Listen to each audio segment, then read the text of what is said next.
What they're looking for is for Lovo. Do you know his... Balavu. Yeah, that's the one. He's going to come really short. A big ball carrier. It can be forward, could be Lovo, who comes in short here. And they just try and set the middle defence. Set the middle, isolate the third man. This is what Danny does really well. We'll take it through. So as the ball comes out, say it's Simpson at the weekend, he breaks. Lovo runs short, runs at an outside shoulder and creates this scenario here. I get completely isolated. It all comes from the line, having a running threat of a 9, which takes the attention of the 10.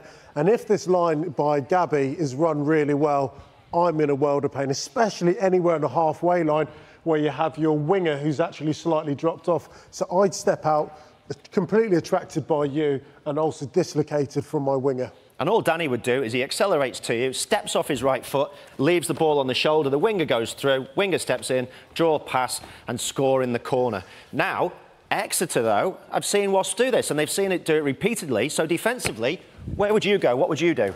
Well, the thing for me is I think I'm going to have to tighten up. Danny's biggest strength is his pace. And because he's so quick, he runs such a shallow line. If we just go back through that just once again, okay. Because he runs such a shallow line, all it does for me is, if I want to get out here and put pressure on you, he's got quick enough hands to be able to fix me and take me out.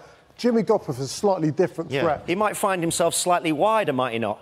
I think so. I think he'll actually take a bigger curve just because he's not as quick, he's not as threatening with the ball in hands. He has the skills, he can pick the right options, but if Jimmy's going to come a little bit wider, it gives me a chance to be able to see him a little bit earlier, and then all I'm asking for my winger to do is get a bit tighter.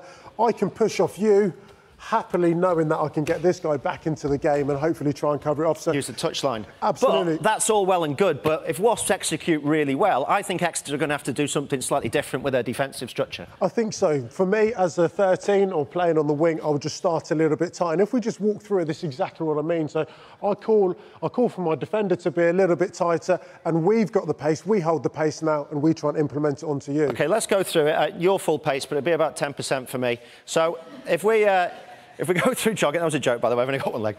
We get to the outside. So this is where, this is the difference. If we just go back a couple of frames, because Jimmy actually takes a bigger arc out and we're a little bit tighter, I can afford to wait for you to get checked, then push off, and I just sit in your inside, work on my winger, force you to make the pass.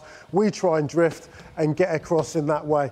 And that's the difference which Danny Cipriani really makes, I think. It's just having that same ability, but that pace, that bit of X factor puts that much more doubt into a defender's mind. So many questions to answer this weekend, isn't there, particularly for Wasps. How are they going to play without Danny Cipriani? They missed him last year when he wasn't getting selected. Gopperth, brilliant rugby player, last year's player of the season, exactly the sort of guy you want him coming back into the fold. Yeah.